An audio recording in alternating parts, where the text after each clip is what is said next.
Le Beth Midrash Hillel, fondé à la mémoire du Rav Hillel Pevzner Zichrono Livracha, est heureux de partager avec vous l'étude sur texte de la Haftara de cette semaine.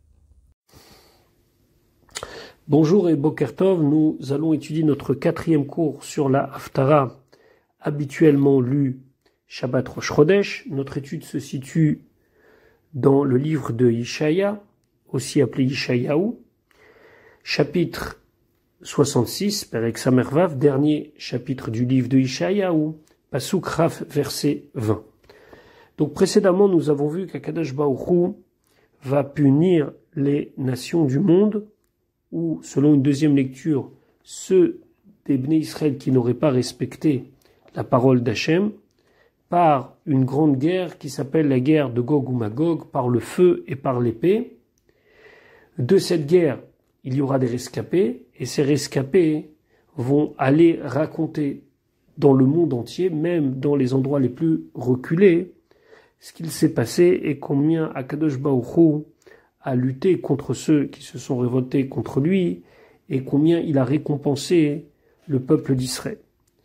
Les conséquences de cela, c'est que cette bonne parole, entre guillemets, va être amenée très très loin dans le globe, à tel point que même ceux des Bnei Israël qui jusqu'à là n'étaient pas rentrés en Eretz Israël, en apprenant cela, vont venir et vont ramener des sacrifices au Beth Amikdash.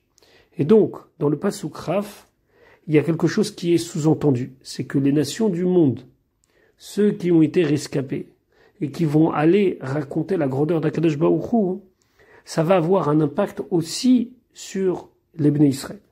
Pasuk Raf. Veheviu, ils amèneront et kol hachechem, tous vos frères, mikol agoyim, qui sont encore parmi toutes les nations.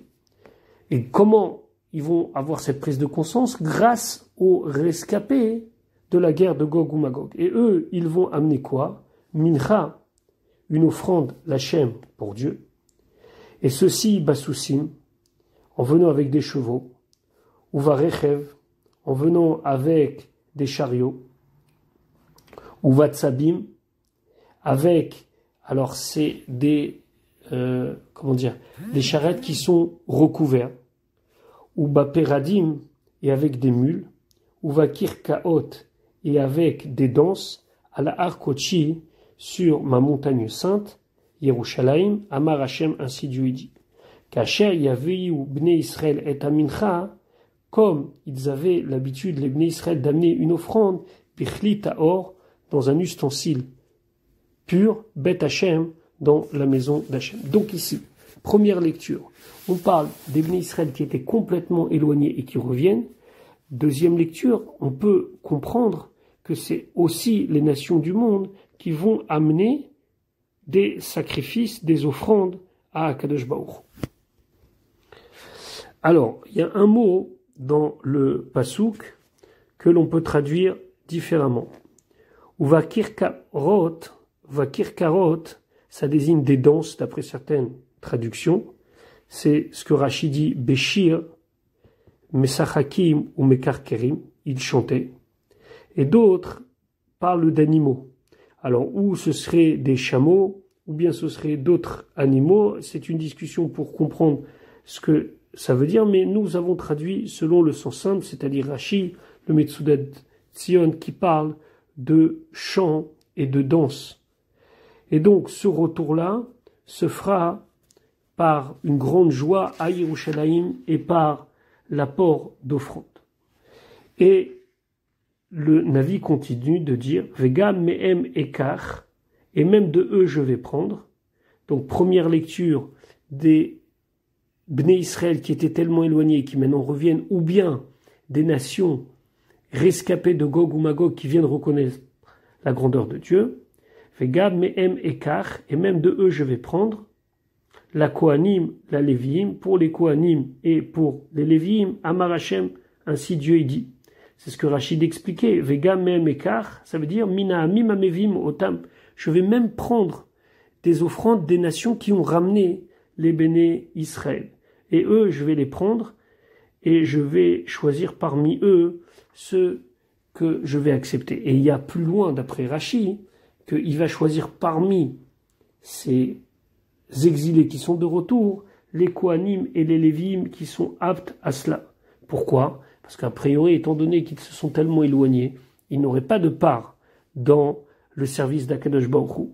Et il dit, eh ben non, même s'ils se sont éloignés, moi je sais parmi eux qui sont de lignée sacerdotale, et donc je vais pouvoir récupérer parmi eux des Kohanim et des Lévim.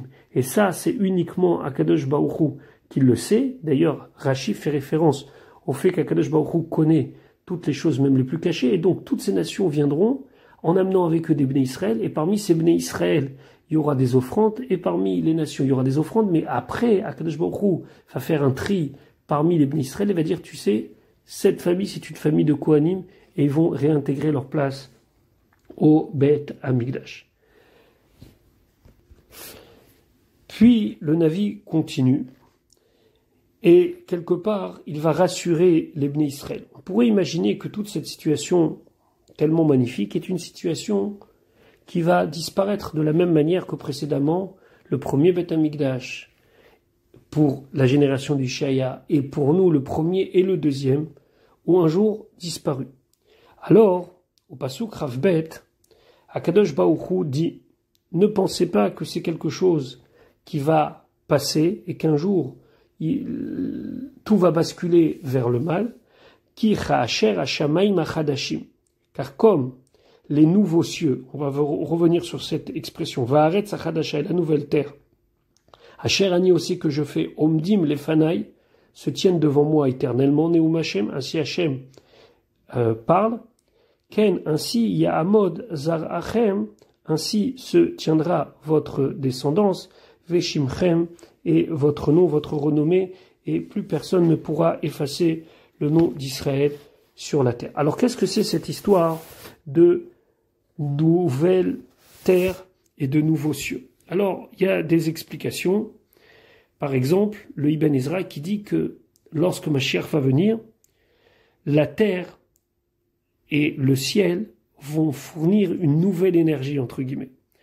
Les gens seront en bonne santé, il n'y aura plus de maladies, et donc ça, ce phénomène d'écologie, entre guillemets, où la terre va n'être que source de bon, et ainsi les cieux, ça s'appelle Hashaim Maim Achadashim Varetz Achadasha. D'autres, c'est le Radak qui va dans un sens beaucoup plus simple, c'est que le ciel et la terre sont renouvelés à chaque instant. Comme on dit dans la Tfila, Amechadesh betuvo bechol yom tamid maase bereshit. Donc la terre, elle est toujours nouvelle. Les cieux sont toujours nouveaux. Et donc quand on dit Achadashim et Achadasha, c'est pas qu'il va y avoir quelque chose d'autre. C'est cet état que nous connaissons de renouvellement tout le temps. Et ben ce renouvellement que je fais et qui ne s'est jamais arrêté depuis la création du monde, nous dit Akadosh Baruch Hu, et ben vous aussi, vous allez rentrer dans ce renouvellement éternel qui ne va jamais s'arrêter. Maintenant, toute la Haftara n'est que pour le Pasuk Rav Gimel. On sait que dans la Haftara, il faut un lien avec ou la paracha ou le temps dans lequel on est en train de lire cette Haftara. Et là, on lit cette Haftara Shabbat Rosh Chodesh. Et donc, dans le Pasuk Rav Gimel, on va nous parler de Rosh Chodesh. Ve'aya mide Chodesh bechodsho. Et ce sera à chaque fois que la lune va se renouveler. Donc chaque Rosh Chodesh. Ou mide Shabbat beshabbato. Et chaque fois que le Shabbat va arriver, Yavo chol basar, viendra toute chair, les shtachavot, les fanaï, se prosterner devant moi, Amar Hashem, ainsi Hashem a parlé. Et donc là, le lien il est clair, on parle de Rosh Chodesh, on parle de Shabbat. Lorsque Mashiach va venir, alors automatiquement, on va voir que les gens vont venir avec une fréquence très très importante, et même les nations du monde devront venir au Beth Amikdash pour reconnaître la grandeur d'Akadosh Baruch Hu. Alors, pour les nations du monde, ce sera un rendez-vous annuel, et pour les Bnei Israël, ce sera un rendez-vous mensuel. Ve'aya mide chodesh bechodsho. Et pour certains, ceux qui seront très très proches, ce sera un midé Shabbat Beshabbato, où on pourra revenir au Beth Amikdash. Pasuk Rav Gimel. Pasuk Rav Dalet, excusez-moi. Veyatzou, et ils vont sortir. Veraou, ils vont voir. Befigré à Anashim, les cadavres des gens. Aposhimbi, ceux qui se sont rebellés contre moi. Qui tola'atam, car leurs vers, l'otamut, ne sont pas morts, c'est-à-dire qu'ils continuent à être mangés par les vers. Veisham, et le feu qui les a brûlés, qui les a dévorés, l'otirbe, ne s'éteint pas. Vehayu, deraon, lechol, bassar, et ce sera une honte pour toute chair. Alors ici, c'est un pasouk qui revient un petit peu durement nous rappeler le sort de ceux qui n'ont malgré tout pas écouté la voix d'Akadosh Baruch Hu. Dans la Gemara, dans Iruvin, on nous dit que ici le pasouk parle de Rish'e ou Motaolam, de ceux qui parmi les nations du monde ont continué à s'entêter, à ne pas suivre la voie d'Hachem et de ne pas revenir à la tchouva. C'est à Anashim Aposhim, ce sont des gens qui volontairement s'entêtent à aller dans la voie du mal. Et eux, on verra que leur corps sera témoin, entre guillemets, que Akadosh Baruch Hu les punit de manière éternelle. Ou bien, d'après un autre avis, dans la Gemara, on parle de, par exemple, Yerovam ben Navad, qui était un roi d'Israël, qui était non seulement quelqu'un qui fautait, mais qui encourageait à fauter.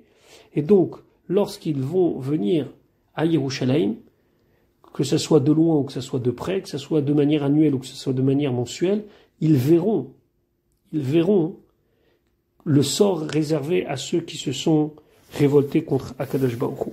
Et ce sera une honte pour eux. On va toujours préférer lire la lecture la plus simple qu'on parle, comme la Gemara nous dit dans Iruvin, des Rishé ou Motaolam, de ceux qui, dans les nations du monde, ont refusé, malgré tout, malgré qu'Akadosh Baruch Hu a montré son honneur et sa puissance, de se révolter, et ils ont choisi de ne pas suivre la voie d'Akadosh Baruch Hu.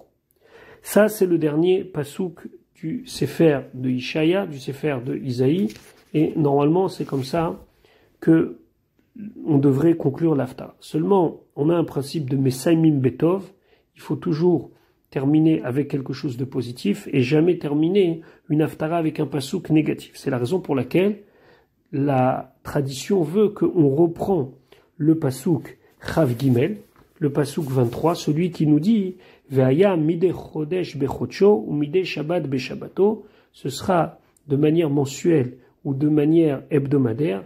Yavo kol basar, viendra toute chair les ishtachavot, les fanaï se prosterner devant moi, Amar Hashem, ainsi Akadosh Baruch Hu, il a dit. Et voilà, c'est la fin de la Haftarah, Mesaimim Betov.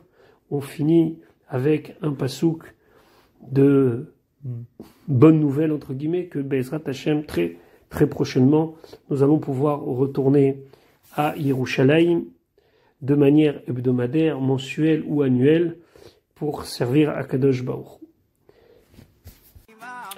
Voilà pour aujourd'hui, on se retrouve Be'ezrat Hashem demain pour la suite de l'étude de notre Haftarah.